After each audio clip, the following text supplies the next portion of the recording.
En août dernier, Mélanie et moi sommes partis à New York pour participer au salon Shop Object. Cela fait maintenant plusieurs années que nous avons la chance d'exposer dans cet événement incontournable pour les professionnels d'articles de maison et de cadeaux. Le salon se tient dans deux lieux impressionnants, Skylight et Pier 36, qui sont reliés par des navettes gratuites circulant toutes les 10 minutes. Cette année, nous étions encore installés à Pier 36 avec une vue magnifique sur l'eau. Shop Object, c'est une véritable immersion dans le monde du design et de la créativité.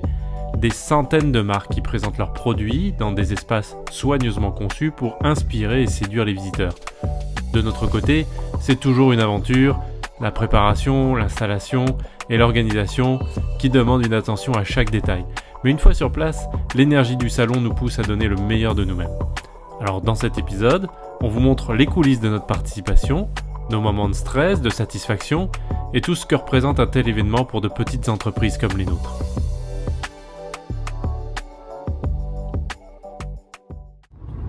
Aujourd'hui, c'est le jour où on part à New York et première surprise, on a reçu en début d'après-midi un message qui nous disait que notre vol est annulé. Donc, solution de secours,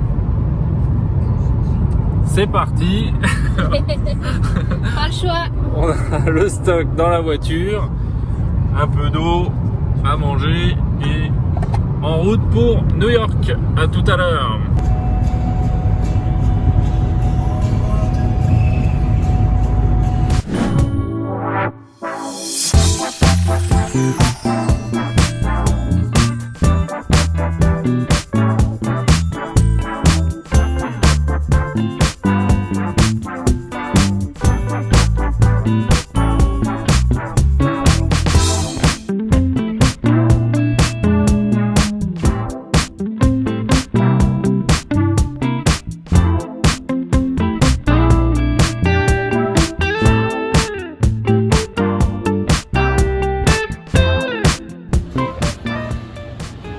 Mélanie, je t'ai trouvé.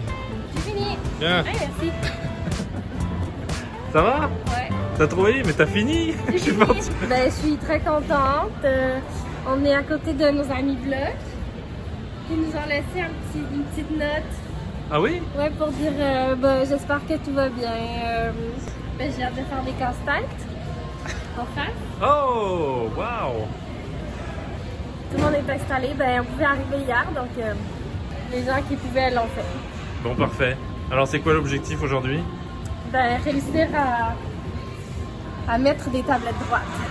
Placer les produits, ça va bien aller, mais il faut installer, il faut visser toutes les tablettes. Puis, j'aime que tu as baissé ton téléphone pour que je sois plus dans le cadrage. Normalement, je suis là. Ouais. Je suis obligé. Boum. Donc voilà, c'est parti. Bon, pour apprenti, il y a le logo qui va venir ici. Ok. Et ensuite, j'ai fait mes 4 grosses affiches. Donc, ils vont en avoir une ici, une là, puis une sur l'autre. Puis, j'ai amené notre cadre magnétique Baltique. Fait que j'espère qu'elles sont pas trop roulées. Sinon, on va les laisser peut-être overnight, là, le temps de se calmer. Mais sinon, je pense que c'est bon.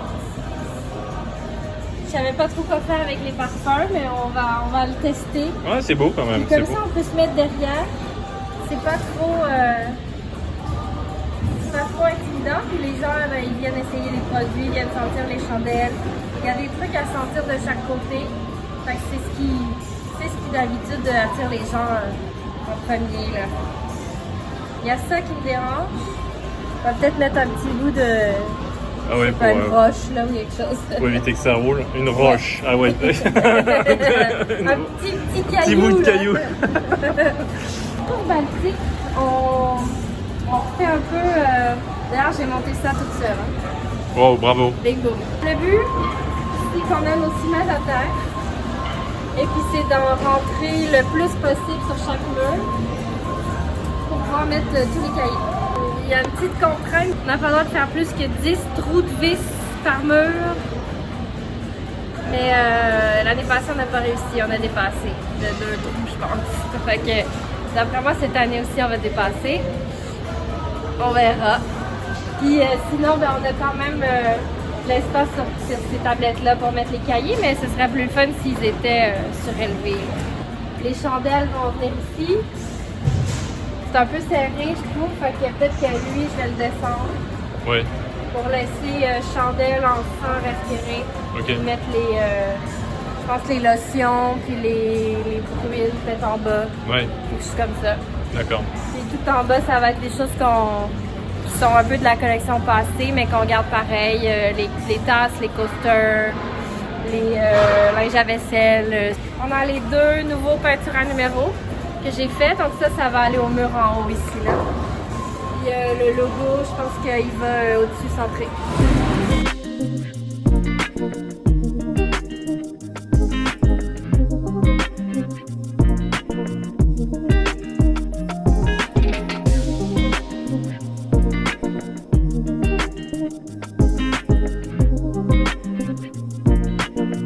Alors quelques petites choses à savoir déjà, c'est que Shop Object c'est un salon dédié uniquement aux professionnels, donc malheureusement le grand public n'a pas accès à ce salon et c'est uniquement réservé aux magasins, aux distributeurs, aux chaînes de magasins,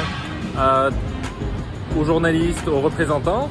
C'est ici qu'ils viennent acheter leurs produits pour leur magasin.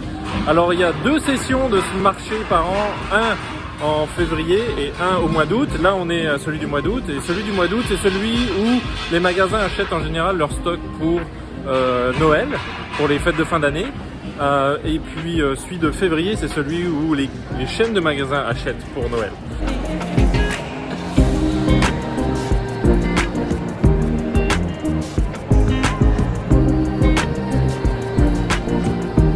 Aujourd'hui c'est la 2e journée où les gens peuvent faire leur installation. On a donc des produits de consommation courante, mais de décoration surtout, décoration, papeterie, tout ce qui est fragrance, objets pour les enfants, etc. C'est un salon qui a un peu moins d'une dizaine d'années, là on est en 2024. Et au début ça a commencé tout petit, puis ça a grossi au fur et à mesure des années. L'important dans ces marchés et de ces salons, c'est de venir de manière régulière. C'est le midi de la veille de l'ouverture, les samedis, puis comme vous pouvez le voir ici, il y a encore des gens qui ne sont pas encore arrivés et d'autres qui sont full prêts déjà. Bon, il y a des boîtes et tout. Ça inclut donc ce genre de taille de kiosque à peu près. Et puis il y a aussi des gens qui ont juste une table comme ça, d'autres qui ont d'énormes kiosques. Par exemple celui-ci là, je sais pas si vous voyez. Voilà, ça c'en est un grand par exemple, mais il y a plus grand que ça encore.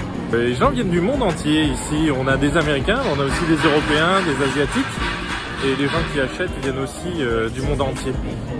Donc on a forcément beaucoup d'opportunités ici. Il n'y a pas beaucoup de salons en Amérique du Nord qui permettent de faire ça dans notre industrie. On en a un ici à New York, et on a aussi Atlanta, Las Vegas, Los Angeles. Cette année évidemment, la difficulté supplémentaire, c'est d'avoir pas un mais 2 kiosques à monter. Alors on a celui de Baltic Club ici et celui d'Apprenti juste là à côté. Apprenti qui fait son premier show B2B de son existence. Alors on croise les doigts. Voilà, nos kiosques sont maintenant terminés, donc voilà à quoi ça ressemble. On est encore le jour de l'installation. Bon, il y a encore les petits trucs, déchets qui vont être ramassés tout à l'heure par l'équipe de nettoyage. Ça c'est donc pour notre petite nouvelle compagnie Apprenti, super jolie. Et puis ensuite ici on a Baltic. Et là on va aller dîner. Manger. Il est midi 50. Midi 50, hein, on est allé vite. Tout le monde est... On s'est bien installé. Ouais. Check-in. Et voilà. Bye.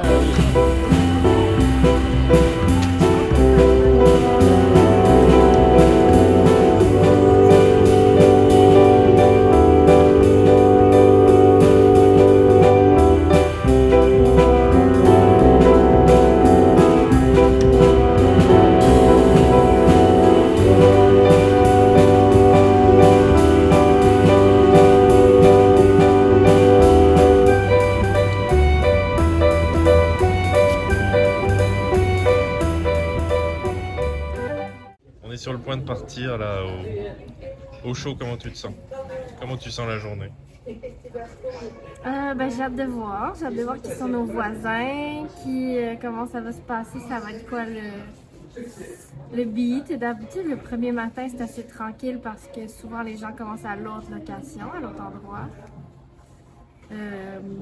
Puis il y a le déjeuner, puis ils sont pas prêts à passer les commandes tout de suite, mais juste prendre le pouls, là, un peu de la vibe de cette année, comment ça va se passer. C'est parti pour le premier jour. Alors, c'est Bien, quoi le plan on va maintenant? déjeuner. Alors là, le show n'est pas encore ouvert aux visiteurs, mais il est ouvert aux exposants. Et les exposants ont un petit déjeuner gratuit. Ce qui enchante Mélanie. C'est cadeau. Là, tout le monde a fini de s'installer hier. Il y a quand même des gens qui font des petits touch-up là. Dernière seconde de leur beau kiosque. Tout est propre et rangé. L'équipe de nettoyage est passée cette nuit pour nettoyer les allées.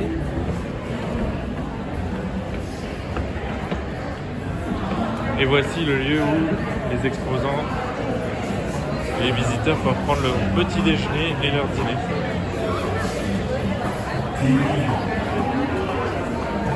On va essayer de trouver notre kiosque. Il est où? Je le vois pas.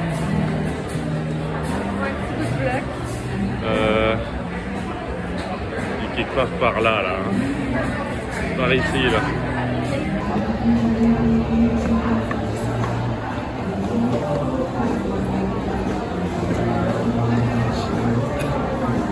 C'était comment le petit déjeuner? T'as aimé ça? J'ai aimé ça, c'est bon. Oui, c'est très bien. On a rencontré des gens super intéressants, c'est notre rangée. Oh non, c'est l'autre. Oh, ça c'est pas là.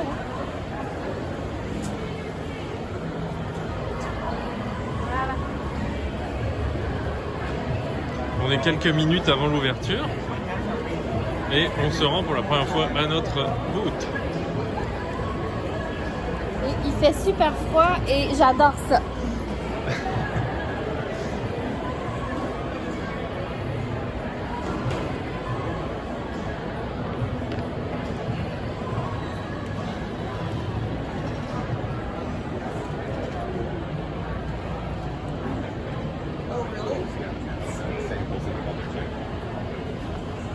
Tout le monde est pas mal prêt, on sent un peu de fébrilité dans les allées. Les voisins font connaissance les uns avec les autres. Tout le monde est sur son 31 prêt à rencontrer les acheteurs pour... C'est nos voisins. Hello!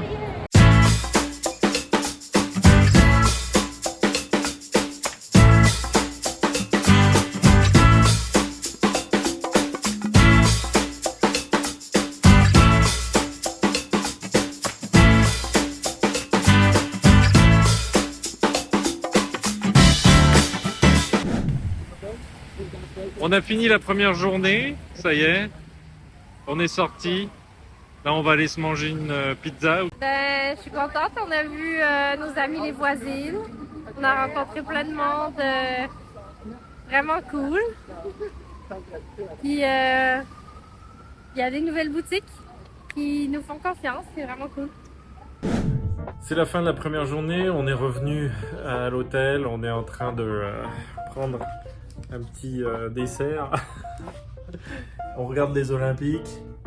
C'est vraiment les autres designers, les autres entrepreneurs, les super clients, ceux qui nous suivent, qui nous soutiennent, qui nous font de bons retours.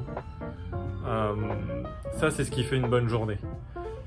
Après, les clients, c'est pas forcément sur les salons qu'on les rencontre, parce qu'ils regardent un petit peu ce qu'on fait, ils analysent, ils rentrent chez eux, ils rentrent à l'hôtel, ils regardent.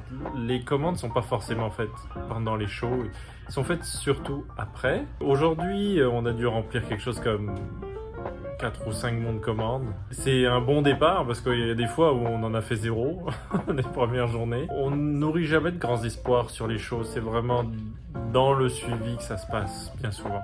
Notre meilleur client là sur un show aux États-Unis, on l'a eu plusieurs mois après le show. L'important c'est de mettre en valeur le mieux possible les produits. Et on a remarqué un truc avec Mélanie, là, en discutant tout à l'heure, là, c'est que les petites entreprises, là, que ce soit au Canada ou aux États-Unis, en ce moment, elles en arrachent pas mal. Les gens se confient assez rapidement qu'ils ont beaucoup de difficultés. Ça fait peut-être 1 an que ça dure, et puis là ça se concrétise pas mal là, dans les discussions qu'on a. Autrefois, dans les discussions qu'on avait avec les autres entrepreneurs, ça parlait surtout du fait que ça va bien, on montre que ça va, la manière dont on se bat et tout. Mais aujourd'hui, il y a moins de résilience, les gens sont fatigués. Ils se confient assez rapidement sur le fait qu'ils sont à bout de nerfs, qu'ils sont fatigués, puis on les comprend. C'est très difficile en ce moment pour les petites entreprises. Mais c'est ça, on est là, on se bat, on se retrouve tous à New York ici pour se battre. Fini pour nous aujourd'hui. On va se coucher, à bien mérité. Bye.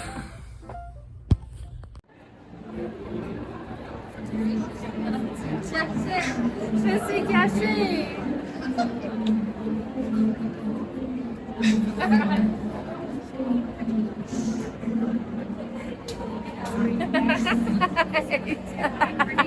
Je vais me sauver. Donc l'idée c'est de vous montrer un petit peu le prix que ça coûte.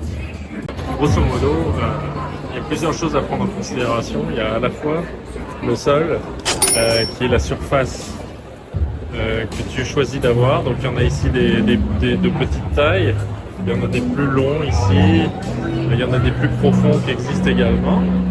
Les murs blancs, c'est des choses qui sont fournies par le show ici. Il y a des shows qui fournissent rien du tout. Ils fournissent par exemple juste un frame en métal et puis des rideaux autour. Mais c'est à toi de les habiller, de mettre des meubles, etc. Ensuite, le show il facture aussi la lumière. Donc, si tu veux de la lumière ou pas, ou si tu veux ajouter tes propres lumières, c'est facturé. Ils peuvent mettre des spots, ils peuvent t'en ajouter sur des rails, etc. Ils fournissent aussi parfois du mobilier de base. Ici, on a 2 tables qu'on a superposées l'une sur l'autre. Ça fait la job. Et ce qu'on a fait, nous, c'est qu'on a loué aussi pour apprenti une table ici sur laquelle on a mis tous nos produits. Ça fonctionne. Après, ce qu'on a emmené dans nos valises, plutôt qu'une palette, on a amené des affiches qu'on a accrochées, qu'on a roulées dans nos valises. On a amené des vinyles qu'on a appliqués sur les murs. Puis évidemment tous nos produits, ainsi que des petites étagères qui sont de chez Ikea qu'on utilise pour monter et démonter. Et puis pour Baltic Club, on a amené des étagères ici qui rentrent dans nos valises, ainsi que des petits présentoirs qu'on a achetés chez Ikea, pareil, qui tiennent dans les valises. Donc grosso modo, nous, tout ça tenait dans 2 valises, et le reste du mobilier, on l'a loué. Il y a plein de gens qui font ça, mais il y en a aussi plein d'autres qui amènent leurs propres meubles ici. On voit ici que là, nos amis de Clairefontaine ont apporté leur propre table et tout. Ils ont mis des gros stickers. Ils n'ont pas loué de lumière supplémentaire, mais ils ont pris un gros kiosque là, qui fait 10 de profond sur, je sais pas, au moins 15 pieds de large. Là. Il y en a comme nous là qui prennent juste vraiment des petites choses. Il faut savoir que ceux qui sont sur des coins, ça coûte plus cher d'avoir. Et aussi, si tu peins les murs d'une certaine couleur, c'est aussi un coût supplémentaire. Il y a d'autres formats qui existent. C'est des formats où tu as juste une surface au sol avec 2 tables collées et puis une chaise éventuellement.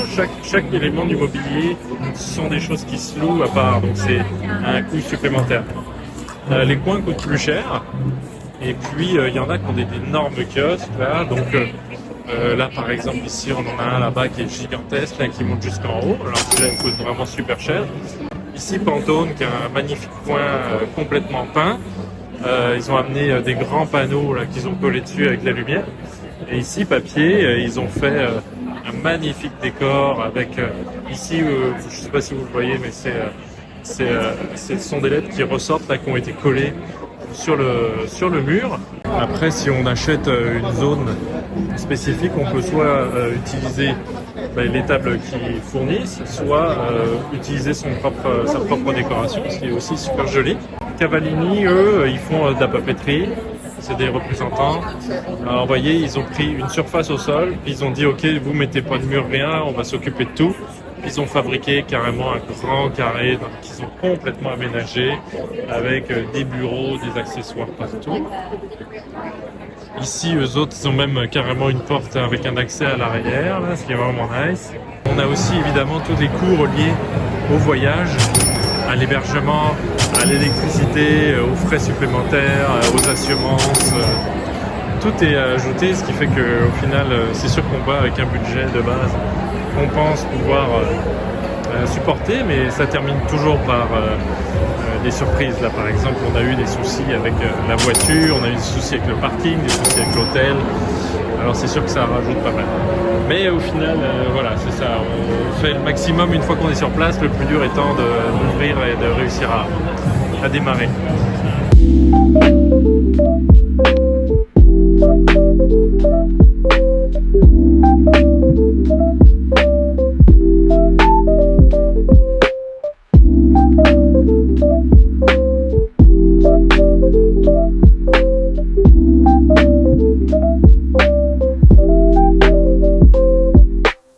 Pour les plus curieux, regardons un petit peu comment ça se passe à l'arrière. Quels sont les murs qu'on nous fournit? Les murs sont en fait des panneaux qui sont tous assemblés les uns aux autres.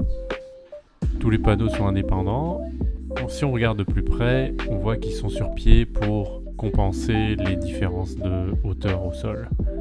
Ensuite, on vient y mettre du tape pour masquer les joints. Je rentre pas dans le cadre. Aujourd'hui, dernière journée du show. Moi, je voulais te poser la question, c'est quoi tes attentes pour aujourd'hui? Faire ça bien, rapidement, qu'on remballe vite. Veux-tu vendre aujourd'hui? Les derniers jours, en général, c'est soit ça marche, soit ça marche pas, quoi.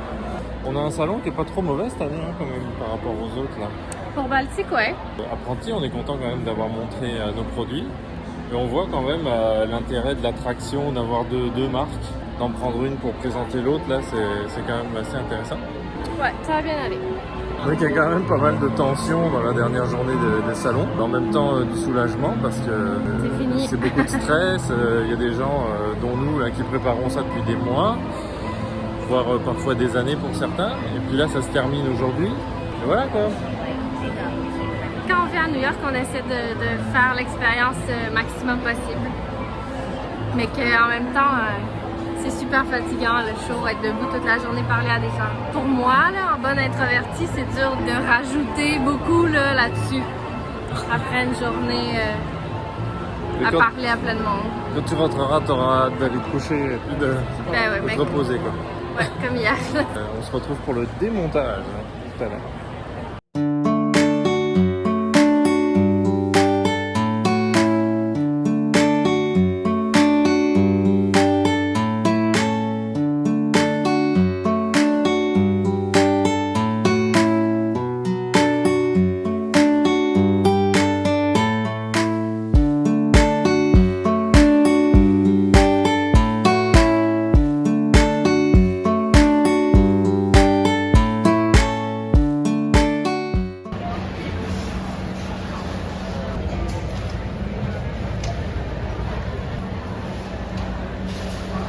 Voilà, c'est arrivé, dernier jour, dernière heure, et là on est juste en train d'attendre nos boîtes. Ils amènent les boîtes, les gens ils gardent leur kiosque dans des boîtes comme celle-ci. Et quand c'est terminé, ils ramènent ça. Il y en a qui font ça dans des cartons tout simples, il y en a qui font ça dans des valises comme nous. Et puis ils mettent ces plastiques blancs là au sol pour éviter que les chariots qui transportent les boîtes abîment les sols. Puis quand on sera plus là, viendra le temps de défaire les murs. Il a fallu qu'on retire donc tous les vinyles qu'on avait collés sur les murs. Il faut absolument que les murs soient rendus blancs, impeccables. Et donc on fait des palettes de boîtes, des crates. Celui-là est très joli, vous voyez, c'est tout aménagé à l'intérieur. Les boîtes arrivent ici par camion. Ça, les camions reculent. Il y en a ici qui en profitent pour dîner. Il y en a qui ont à peine commencé aussi, ils sont tranquilles. Il y a eux là qui ont des murs de couleur. Voilà, Mélanie. Ça fait combien de temps que le show est terminé là? Il est 7h15, ça fait 1h15 que le show est terminé, mais ils ont commencé à sortir les empties vers 5h30. Donc ça va faire 2 heures qu'on attend nos boîtes quoi. Ouais. Ok, bon voilà. Donc là ça fait 2 heures, mais il y en a plein d'autres qui attendent encore. Puis c'est ça, quand on part, il faut laisser nos déchets éventuellement sur place, mais ça aussi ça risque. S'ils trouvent qu'il y en a trop, comme ici par exemple, il est probable que ce soit considéré comme des éléments à facturer. Et aussi, vous voyez, si vous laissez des vis comme ça, si vous les oubliez, des vis, des clous, la moindre vis, le moindre clou est facturé. Tous les trucs comme ceci par exemple, ça c'est facturé.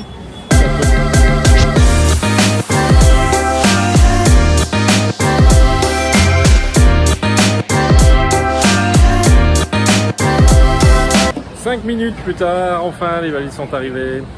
Donc là on va remplir ça et on s'en va. Ça y est, on a réussi. Terminé. Voici l'intégralité de nos kiosques. En fait, pour vrai, ça c'est, il n'y a rien là-dedans, elle est vide là, mais notre kiosque tient dans ces 2 sacs, 2 valises et un petit peu dans le sac là. Et ça, c'est tous les cadeaux qu'on rapporte. Et maintenant, on va rentrer en taxi à l'hôtel.